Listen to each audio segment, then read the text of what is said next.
Hello friends, welcome back my YouTube channel Biogyan. Biogyan के इस online platform पर आपका हार्दिक स्वागत, आपका हार्दिक अभिनंदन। आज के सेशन में हम टॉपिक है हमारा आनुवांशिकी यानी हेरिडिटी एंड इवोल्यूशन। टॉपिक को आज कंप्लीट करेंगे क्वेश्चन के माध्यम से, और जो भी डाउट्स हैं उन्हें भी क्लियर करेंगे। प्रश्नों से हमारे जो भी डाउट्स हैं वो क्लियर हो जाएंगे। तो आज का हमारा टॉपिक है हेरिडिटी एंड इवोल्यूशन। में हमारा फर्स्ट क्वेश्चन है,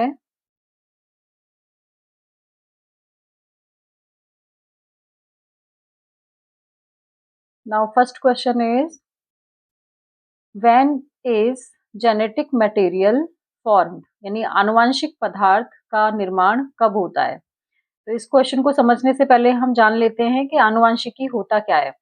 आनुवांशिकी यानी जेनेटिक्स। जेनेटिक्स के अंदर जो लक्षण होते हैं, यानी किसी भी जीव के लक्षण एक जीव से दूसरे जीव में कैसे ट्रांसफर होते हैं, तो वो हमारा आनुवांशिकी कहलाता है, यानी हेरिडिटी कहलाता है। हेरिडिटी यानी यदि जैसे हमारे जो लक्षण है, हमारे लक्षण हमें किससे मिले, हमारे पेरेंट्स से। तो पेरेंट्स से किसी संतति में, संतान में गुणों का ट्रांसफर होना ही अपना हेरिडिटी कहलाता है। तो आनुवांशिक पदार्थ क्या होता है? आनुवांशिक पदार्थ हमारे जो जीन है, जीन क्या है? जीन गुणसूत्र का एक छोटा पार्ट होता है, यानी गुणसूत्र जो है वो किससे बने होते हैं? प्रोटीन से। तो उसमें डीएनए खंड यानी डीएनए का एक टुकड़ा है, उस टुकड़े को हम बोलते हैं जीन।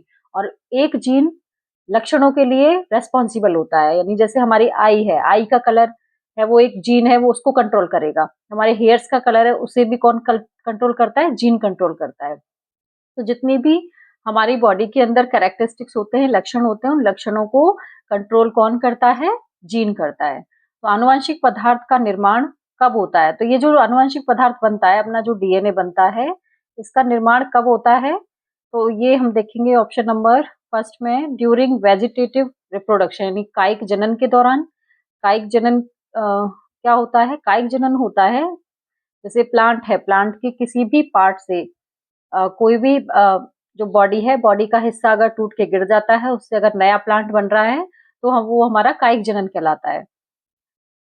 अलैंगिक जनन, अलैंगिक जनन ऐसा जनन जिसमें सिर्फ एक ही पेरेंट का रेस्पॉन्स मिलता है, यानी ऐसा जनन जिसके लिए सिर्फ एक ही पेरेंट जिम्मेदार होता है, एक ही पेरेंट रेस्पॉन्सिबल होता है। तो जैसे फोटोकॉपी किसी चीज की कोई भी है, किसी चीज की एज इट इज, जैसे क्लोन है, क्लोन किसका पार्ट होता है? क्लोन अलैंगिक जनन का पार्ट होता है, क्योंकि उसमें कोई भी जो जेनेटिक मटेरियल है उसमें कोई चेंज नहीं आता। सेम जैसे फोटोकॉपी होती है, उसी तरह से अपना अलैंगिक जनन होता है। तो अलैंगिक जनन थर्ड ऑप्शन है हमारा, लैंगिक जनन।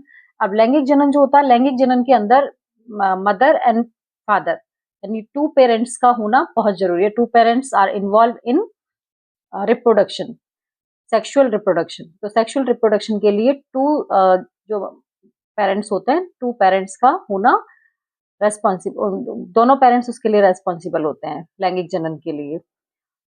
डी ऑप्शन है हमारा, प्रजनन के दौरान, ड्यूरिंग रिप्रोडक्शन।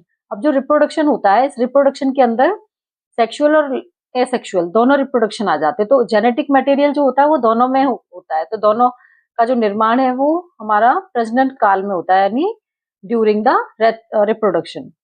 रिप्रोडक्शन में कैसे होगा? क्योंकि कोई भी जीन है, जीन के कुछ कोई ना कोई कैरेक्टरिस्टिक्स या लक्षण पाए जाते हैं, तो वो लक्षण जो है वो अलैंगिक जनन में भी होते हैं, क्योंकि अलैंगिक जनन में एक पेरेंट्स तो हमारे पास है, तो एक पेरेंट्स के कैरेक्टर है वो डिट्टो कॉपी होकर उसके संतति में या ऑफ स्प्रिंग में ट्रांसफर किए जाते हैं।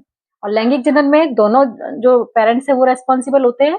जो 50% कैरेक्टरिस्टिक्स होते हैं वो मेल से आते हैं, 50% होते हैं वो फीमेल से आते हैं, यानी मदर और फादर दोनों रेस्पॉन्सिबल होते हैं। तो दोनों के 50-50% जो गुण है वो जो ऑफ स्प्रिंग है उसमें ट्रांसफर किए जाते हैं। तो हमारा राइट आंसर होगा इसका ऑप्शन नंबर डी। एक बार हम इसको और समझ लेते हैं। आनुवांशिक पदार्थ का निर्माण और जो प्रतिकृति यानी रेप्लिकेशन है या फोटो कॉपी है, वो प्रजनन यानी रिप्रोडक्शन के समय होती है, ताकि नई संतति जो हो उसके अंदर वो लक्षण प्रकट हो सके। यह प्रक्रिया यानी प्रोसेस अलैंगिक और लैंगिक दोनों प्रजनन में ही होती है। क्वेश्चन नंबर 2 है अपना, what happens when rose plant are crossed, यानी गुलाब के पौधों के बीच संकरण कराने पर क्या होता है? तो गुलाब के पौधों के बीच, अब इस क्वेश्चन को समझते हैं हम। गुलाब के पौधों यानी गुलाब के बहुत सारे पौधे हैं। मान लो कोई बाग लगा हुआ है, उस बाग में बहुत सारे गुलाब के पौधे हैं, तो उन पौधों के बीच में संकरण कराने पर क्या होगा? तो ये जो संकरण है, ये जो हाइब्रिडाइजेशन है, वो एक ही प्लांट में ना होकर गुलाब के ऑल जो प्लांट्स हैं उन सभी में हो रहा है। तो उसमें कौन सा पॉलिनेशन होगा? तो पॉलिनेशन होगा क्रॉस पॉलिनेशन। तो आंसर होगा इसका right cross pollination, C option. अब हम समझ लेते हैं पॉलिनेशन क्या होता है, सेल्फ पॉलिनेशन क्या होता है और क्रॉस पॉलिनेशन क्या होता है। हाइब्रिडाइजेशन का मतलब होता है कि जो हमारे दो संतति, जो दो पेरेंट्स हैं, उन दोनों पेरेंट्स के जो मान लो प्लांट है, प्लांट में अपने एंथर होता है, एंथर का जो है एक प्लांट से दूसरी प्लांट में जो ट्रांसफर होगा, तो उनके अंदर फर्टिलाइजेशन होता है, तो दोनों के लक्षणों का क्या होगा? मिक्सिंग होगा। तो उस दोनों के लक्षणों से एक नया जीव पैदा होगा, उसे हम बोलते हैं हाइब्रिडाइजेशन यानी संकरण। और सेल्फ पॉलिनेशन यानी स्वपरागण। स्वपरागण होता है, मान लो गुलाब का एक पौधा है, उस गुलाब के पौधे पे 2 फ्लावर्स लगे हुए हैं, उन दोनों फ्लावर्स के जो पोलन ग्रेन्स हैं, उन पोलन ग्रेन्स का ट्रांसफर एक फ्लावर से दूसरे फ्लावर पर किया जाता है, तो उसे हम बोलते हैं सेल्फ पॉलिनेशन। सेल्फ पॉलिनेशन क्यों बोला है? क्योंकि गुलाब का जो पौधा है वो सिंगल है और उसी के फ्लावर्स के जो पोलन ग्रेन्स हैं उनका ट्रांसफर किया जाता है। क्रॉस पॉलिनेशन, क्रॉस पॉलिनेशन का मतलब होता है कि जो गुलाब के प्लांट्स हैं वो अलग-अलग होते हैं और दोनों के अलग-अलग फ्लावर्स पे जो पोलन ग्रेन्स है उनका ट्रांसफर एक प्लांट से दूसरे प्लांट पर किया जाता है, तो उसे हम बोलते हैं cross pollination. Now question number third है अपना अगला question. What will the offspring of T cross T? T cross T यानी ये जो कैपिटल टी है, कैपिटल टी जो है वो प्रभावी लक्षणों को डिनोट करता है और स्मॉल टी जो है वो अप्रभावी लक्षणों को डिनोट करता है। तो capital T multiply small T यानी मटर का पौधा। ये जो लक्षण लिए गए हैं मटर के पौधे के लिए लिए गए हैं, क्योंकि जेनेटिक्स में जो फादर है मेंडल, मेंडल ने मटर के पौधे पे सारे एक्सपेरिमेंट किए थे, तो उन्हीं के 7 कैरेक्टर यानी 7 लक्षणों को उन्होंने लिया था। उन 7 लक्षणों को आपस में क्रॉस करवाया था, तो उनसे जो मिलने वाली संतति है उनके बारे में ऑब्जर्वेशन किया था। तो मटर का पौधा, उनके ट्रेट्स दे रखे हैं, लक्षण दे रखे हैं, उनकी संतति कैसी होगी। तो हम अगर इनका पॉलिनेशन वो क्रॉस करवाते हैं तो इसके क्रॉस से हमें एक बार समझ लेते हैं। जो कैपिटल टी है, कैपिटल टी वो तो क्या करेगा? लंबा यानी प्रभावी। कैपिटल टी जिसमें लक्षण है, इसका मतलब ये जो पौधा है वो लंबा होगा। स्मॉल टी का मतलब है पौधा बौना होगा। तो इन दोनों के बीच में जब हम संकरण कराते हैं तो F1 पीढ़ी के अंदर जो संतति हमें प्राप्त होती है वो कैपिटल टी और स्मॉल टी, कैपिटल टी और स्मॉल टी मिलेगी। और कैपिटल टी स्मॉल टी मिलती है, इसका मतलब ये होता है कि जो कैपिटल टी है वो अपने लक्षण प्रकट करेगा, क्योंकि कैपिटल टी जो है वो डोमिनेंट होता है। डोमिनेंट यानी प्रभावी होता है। तो जो जीन प्रभावी होता है वही अपना जो लक्षण है, अपना कैरेक्टरिस्टिक्स है वो शो करेगा। तो इसमें मिलने वाले जो पौधे होंगे वो सारे कैसे होंगे? लंबे और प्रभावी मिलते हैं। इसका राइट आंसर हो जाएगा option number A, tall is dominant. क्योंकि जो बड़ा होने का लक्षण है वो उसका कैसा है? प्रभावी है, डोमिनेंट है, इसलिए इसका राइट आंसर होगा option number A. Now next question is question number 4। Which statement is incorrect? यानी इनमें से कौन सा स्टेटमेंट जो है वो इनकरेक्ट है यानी रॉन्ग है। तो इनकरेक्ट जो है उसको हमें बताना है। फर्स्ट है अपना 1 जीन फॉर 1 ट्रेट, यानी प्रत्येक लक्षण के लिए एक जीन होता है। यानी कोई लक्षण है, मान लो हमारा हेयर्स का कलर है या हमारी आईज का कलर है, उस आई के कलर के लिए आई का कलर एक लक्षण हो गया, तो इस एक लक्षण के लिए एक ही जीन रेस्पॉन्सिबल होता है। तो ये स्टेटमेंट हमारा राइट है। सेकंड है 1 ट्रेट फॉर 1 जीन, यानी प्रत्येक जीन के लिए एक लक्षण होता है। तो ये भी हमारा स्टेटमेंट राइट होगा, क्योंकि जो प्रत्येक जीन यानी एक जीन जो होता है वो एक लक्षण के लिए रेस्पॉन्सिबल होता है। तो इसे हम राइट करेंगे। ऑप्शन नंबर थर्ड है प्रत्येक एंजाइम के लिए एक जीन होता है। अब जीन जो होता है वो डीएनए का टुकड़ा होता है। डीएनए किससे मिलकर बने होते हैं? प्रोटीन से। और एंजाइम क्या होते हैं? प्रोटीन ही होते हैं। तो प्रत्येक एंजाइम के लिए एक जीन रेस्पॉन्सिबल होता है। तो ये भी जो स्टेटमेंट है वो राइट है। नाउ स्टेटमेंट डी है प्रत्येक अंग के लिए एक जीन होता है। अब ये स्टेटमेंट हमारा रॉन्ग हो जाएगा, बिकॉज क्योंकि जो ऑर्गन्स होते हैं, अगर ऑर्गन्स के लिए एक जीन रेस्पॉन्सिबल होगा तो हमारे गिने चुने कितने ऑर्गन्स है बॉडी में, तो ऐसा थोड़ी है कि हमारी बॉडी के अंदर 5 या 6 जीन है। तो ये स्टेटमेंट रॉन्ग हो जाएगा, क्योंकि हमारे जो जेनेटिक मटेरियल है डीएनए, उस डीएनए के अंदर जो जीन पाए जा रहे हैं वो हमारी बॉडी में पाए जाने वाले जितने भी लक्षण है उन लक्षणों को कंट्रोल करते हैं। तो हमारा राइट ऑप्शन हो जाएगा option number D. Now next question is what will be F1 और RRYY and small rr capital YY।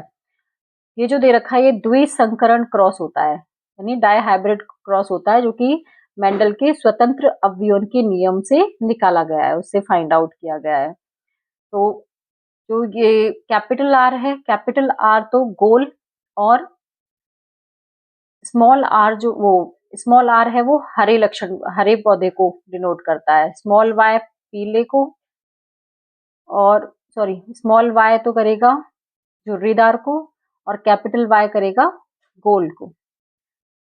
तो ये हमारा है अपना R, capital R R Y Y, capital R यानी राउंड, वाई यानी येलो। तो कैपिटल आर तो डोमिनेंट होगा, स्मॉल वाई जो है वो रेसेसिव होगा यानी अप्रभावी होगा। इसमें भी स्मॉल आर है वो रेसेसिव होगा, कैपिटल वाई जो है डोमिनेंट होगा। तो कैपिटल वाई यानी पीला, और स्मॉल आर यानी ग्रीन, वो सॉरी झुर्रीदार, रिंकल से। स्मॉल वाई यानी हरा ग्रीन, और कैपिटल आर यानी राउंड गोल। तो इसका जब हम आपस में क्रॉस करवाते हैं इन दोनों लक्षणों का, तो इससे F1 पीढ़ी में मिलने वाली संतति जो है वो कैसी होगी।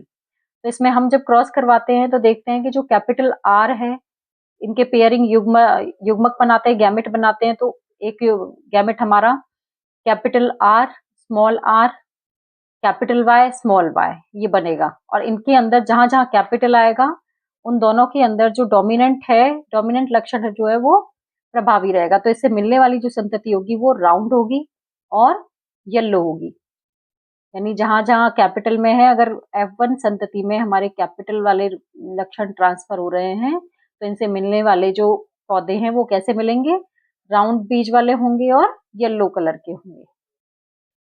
नाउ नेक्स्ट क्वेश्चन है question number 6, which chromosomes are unpaired in humans. यानी ह्यूमंस के अंदर दो तरह के क्रोमोसोम पाए जाते हैं, एक तो होते हैं ऑटोसोमल क्रोमोसोम, और एक होते हैं एलोसोम। जो एलोसोम होते हैं वो एक्स एक्स और एक्स वाई से डिनोट किए जाते हैं, यानी एक्स एक्स अगर दे रखे हैं, एक्स एक्स है तो वो तो हो जाएगा फीमेल, और अगर वाई एक्स वाई दे रखा है तो ये हो जाएगा मेल। तो इसमें दे रखा है कि मानव में कौन से गुणसूत्र अपूर्ण जोड़ने वाले हैं, अपूर्ण जोड़े वाले यानी जैसे एक्स एक्स है, इनका पूर्ण युग्म जोड़ा है, दोनों सेम है युग्म, उसमें गैमेट बनाते हैं एक दूसरे, इसमें कपल में पाए जाते हैं। ये भी एक्स वाई कपल में है लेकिन ये अलग है, विषम युग्मजी हैं। तो इसका राइट आंसर हो जाएगा ऑप्शन नंबर वाई, क्योंकि एक्स एक्स तो दोनों सेम है तो इसलिए कैसे है पूर्ण है, और एक्स वाई जो है वो अलग अलग है, एक एक्स अलग है वाई अलग है। तो इसका राइट आंसर हो जाएगा Y chromosome.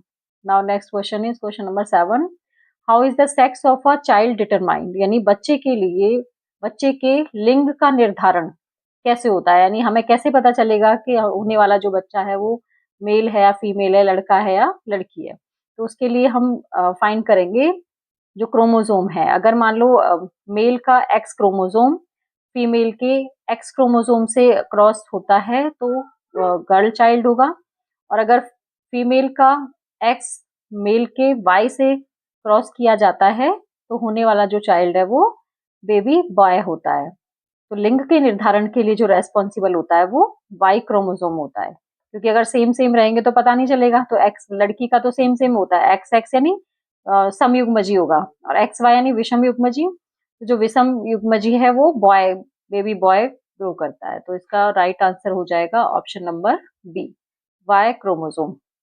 Now next question is if father gives X chromosome child will be. यदि पिता एक्स गुणसूत्र देता है तो बच्चा क्या होगा। अगर माता से भी एक्स, क्योंकि फीमेल का जो रेशो होता है वो एक्स एक्स होता है, यानी दोनों सेम होते हैं समयुग्मजी, और जो मेल होता है उसका जो गुणसूत्र होते हैं एलोसोम होते हैं वो एक्स वाई होते हैं।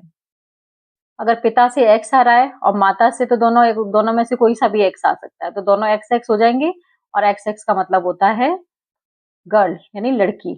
तो होने वाली जो संतति होगी वो क्या होगी, गर्ल होगी या लड़की होगी। तो इसका राइट आंसर होगा girl. Now next question, choose the incorrect statement, यानी इनमें से हमको जो इनकरेक्ट स्टेटमेंट है वो बताना है। तो फर्स्ट है चेंजेस अकर स्लोली, यानी परिवर्तन धीरे धीरे होते हैं, ये भी सही है।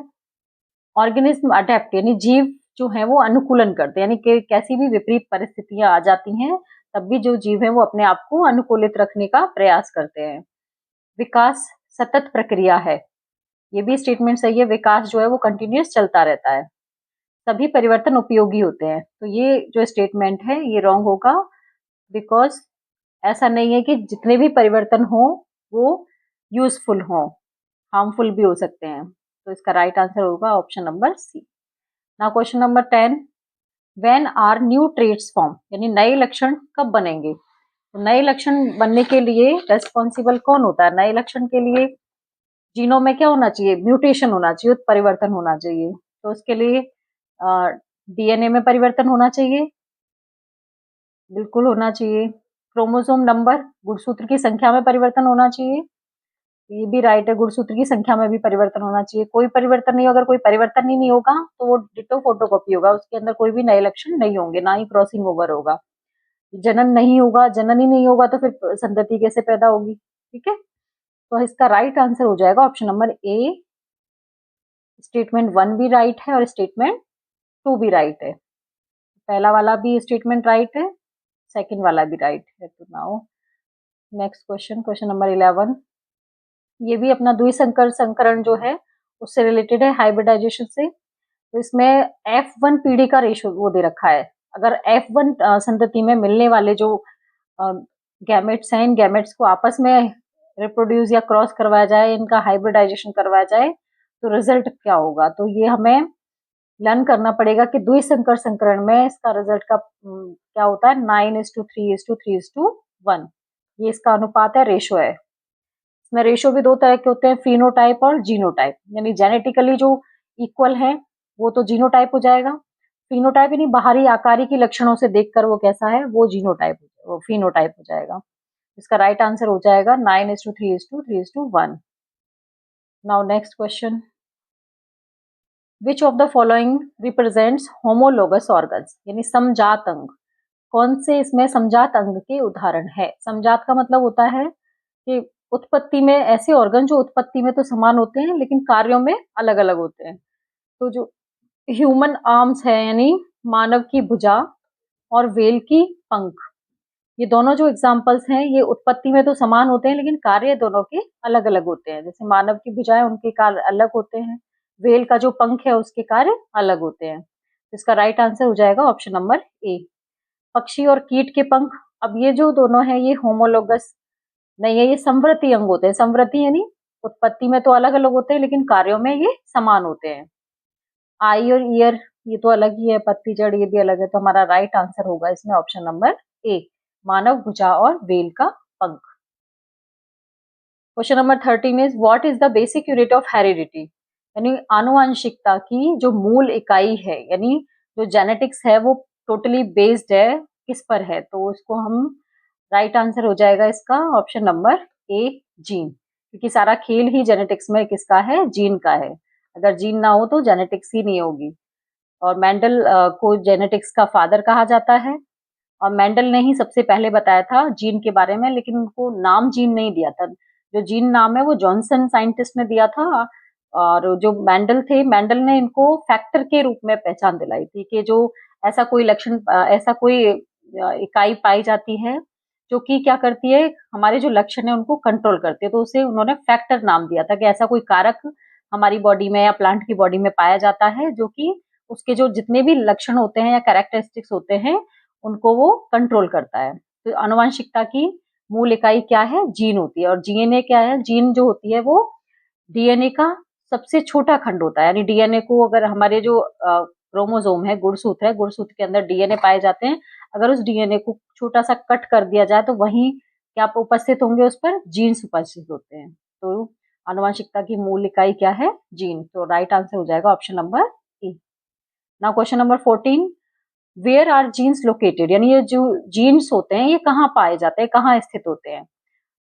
On the chromosome. तो इसका राइट आंसर हो जाएगा ऑप्शन नंबर ए, क्रोमोसोम्स। गुणसूत्रों पर जीन पाए जाते हैं। कोशिका द्रव्य में नहीं पाए जाते, नाभिक झिल्ली इसमें भी नहीं पाए जाते, राइबोसोम्स में भी नहीं पाए जाते। तो जीन जो है वो कहाँ पाए जाएंगे? हमारे क्रोमोसोम यानी गुणसूत्रों के अंदर पाए जाएंगे। Now next question, question number 15, which process lead to variations? Variations यानी विविधताएं, यानी हमारे जो अर्थ है इस अर्थ पर बहुत सारी विविधताएं यानी वेरिएशंस पाए जाते हैं। सभी जीव समान नहीं होते, सभी एक दूसरे से जेनेटिकली फिजिकली सब विभिन्न होते हैं, भिन्न होते हैं, अलग अलग होते हैं। तो ये विविधता किसकी वजह से पाई जाती है? तो इसका आंसर होगा ऑप्शन नंबर ए, यानी म्यूटेशन। म्यूटेशन का मतलब होता है उत्परिवर्तन। उत्परिवर्तन क्या है? जीन में होने वाले जो चेंजेस हैं। अगर सभी के जीन समान होंगे तो विविधताएं पाई नहीं जाएंगी, सभी एक जैसे होंगे। तो जीनों में वेरिएशंस होता है, उन वेरिएशंस के कारण जो है वो क्या पाए जाएंगे? जीव जो है वो विविध प्रकार के पाए जाएंगे। वेरिएशन यानी अलग अलग प्रकार के पाए जाते हैं। तो राइट ऑप्शन हो जाएगा option number A. Now question number 16, what is evolution? Evolution विकास क्या होता है, विकास क्या है? तो फर्स्ट ऑप्शन है हमारा, जीवों में धीरे धीरे परिवर्तन होना विकास कहलाता है, या फिर अचानक परिवर्तन विकास कहलाता है, या कोई परिवर्तन नहीं, या फिर डेथ होना इवोल्यूशन कहलाता है। तो इसका राइट आंसर हो जाएगा ऑप्शन नंबर ए, क्योंकि विकास जो होता है वो जीवों में धीरे धीरे होता है। जैसे हमारी जो अ, सबसे पहले जो हुए थे चिंपैंजी हुए थे, जिनके कैरेक्टर हमसे हमारे पूर्वज जिनको कहा जाता है, तो उनमें और हम में कितना डिफरेंस आया है। तो ये जो डिफरेंस है ये इवोल्यूशन का रिजल्ट है।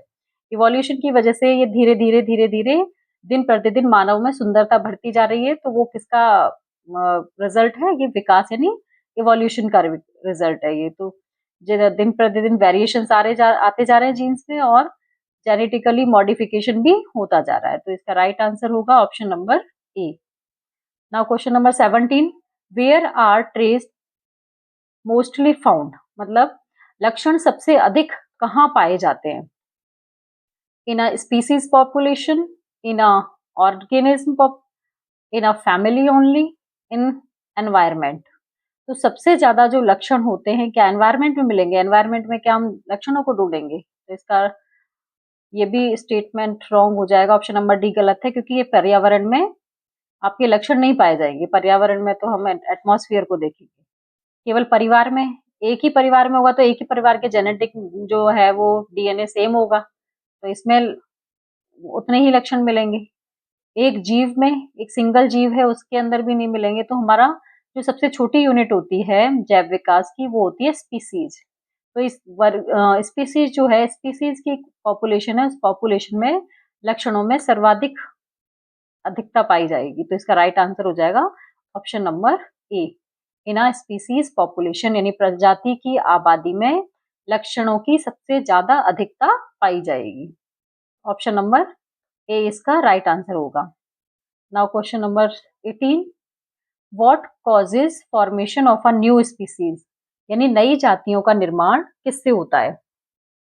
नई जातियों का जो निर्माण होता है क्या वो आर्टिफिशियल चेंजेस से होता है, क्या वो प्राकृतिक चयन से होता है, नेचुरल सिलेक्शन से होता है, नो चेंजेस, स्लीप? तो इसका राइट आंसर होगा हमारा नेचुरल सिलेक्शन, यानी नेचर जैसा देती है, जिनका सिलेक्शन करती है, चयन करती है, उसकी वजह से नई प्रजातियों का निर्माण होता है। यानी जो कोई भी कंपटीशन है उस कंपटीशन को फाइट करके आगे बढ़ जाएंगे, तो वो अपनी नई जातियों का प्रेजेंट नई जातियों में अगर निर्माण करेंगे, और अगर वो वही फेल हो जाते हैं तो वो नई जातियों का निर्माण नहीं कर सकते हैं। तो इसका राइट आंसर हो जाएगा option number A. Now question number 19, which trait can not be changed easily, यानी कौन सा लक्षण आसानी से नहीं बदलता है? आईज का कलर, त्वचा का रंग, शरीर का आकार, बालों की शैली। अब जो हेयर स्टाइल है, हेयर स्टाइल को हम इजी गोइंग चेंज कर सकते हैं, ये बेसिक सा क्वेश्चन है। बॉडी साइज है, बॉडी साइज कभी मोटापा कभी पतलापन ये भी होता रहता है, तो इसमें भी चेंजेस होते हैं। स्किन कलर अगर हम धूप में निकल रहे हैं तो काले हो जाएंगे, अगर एसी में रहते हैं तो गोरे हो जाएंगे, तो स्किन कलर भी चेंज होता रहता है। बट आईज का कलर कभी भी चेंज नहीं होगा। जो जीन्स ने आपको प्रेफर कर दिया है कि आपकी आईज का कलर ब्राउन है तो ब्राउन ही रहेगा, ब्लैक है तो ब्लैक रहेगा, ब्लू है तो ब्लू रहेगा। तो इसका राइट आंसर हो जाएगा ऑप्शन नंबर ए, क्योंकि स्किन कलर, बॉडी साइज, इनसे जीन का कोई लेना देना नहीं है, अपने जीन का लेना देना है अपनी आईज कलर से इंटरनली। नाउ नेक्स्ट क्वेश्चन है question number 20, where are genes controlling traits located, यानी लक्षण नियंत्रित करने वाले जीन कहाँ होते हैं? तो ये भी हम पहले पढ़ चुके हैं, इसका आंसर हो जाएगा ऑप्शन नंबर ए, क्रोमोसोम के ऊपर पाए जाते हैं। Question number 21, which statement is correct about genes, यानी जीन के बारे में कौन सा कथन सही है? Genes control traits, second option is gene are outside body, genes do not change, genes are useless, gene लक्षण नियंत्रित करते हैं, जीन शरीर के बाहर होते हैं। ये कैसा क्वेश्चन है, इसमें जीन शरीर के बाहर तो पाए ही नहीं जाते, जीन बदलते नहीं हैं, जीन बेकार है। तो इसका राइट आंसर हो जाएगा हमारा ऑप्शन नंबर ए, यानी जीन ही है हमारी बॉडी के अंदर या प्लांट की बॉडी के अंदर जो कि जो भी लक्षण पाए जाते हैं उन लक्षणों को कंट्रोल करते हैं। Now next question is question number 22, what is the ratio in F2 generation of capital T and small t? तो इसका हमने पहले क्वेश्चन में तो F1 का रेशियो देखा था, अब इसमें हमें F2 PD का रेशियो देखना है। तो F2 PD का रेशियो हो जाएगा इनका 3:1, राइट आंसर हो जाएगा option number 1। How many sex chromosome are in humans, यानी मनुष्य के अंदर कितने लिंग गुणसूत्र होते हैं? यानी हमने पढ़ा था ना एलोसोम, एलोसोम को हम सेक्स क्रोमोसोम भी बोलते हैं, तो 2 होते हैं। ठीक है, राइट आंसर हो जाएगा हमारा ऑप्शन नंबर ए। Question number 24, second last question है हमारा, who gave the theory of natural selection, यानी नेचुरल सिलेक्शन की जो थ्योरी है या प्राकृतिक चयन का जो सिद्धांत है वो किसने दिया था? तो ये दिया था डार्विन ने। नाउ लास्ट क्वेश्चन है हमारा, what do wings of birds indicate, पक्षियों के पंख क्या दर्शाते हैं? तो जो पक्षियों के पंख होते हैं वो पक्षियों में क्या दर्शाते हैं? अनुकूलन दर्शाते हैं, यानी उनके लिए किस तरह से वो हेल्पफुल है, कहाँ कहाँ वो उनकी हेल्प करते हैं, मदद करते हैं। तो ये अनुकूलन को शो करेंगे कौन? पक्षियों के पंख। तो गाइस ये था हमारा लास्ट क्वेश्चन। अगर आपको ये टॉपिक अच्छा लगा हो या आपको क्वेश्चंस अच्छे लगे हों तो प्लीज लाइक करें, शेयर करें और सब्सक्राइब करें। तो thank you so much for watching, keep revising, keep improving, your hard work will pay of. Again thank you so much.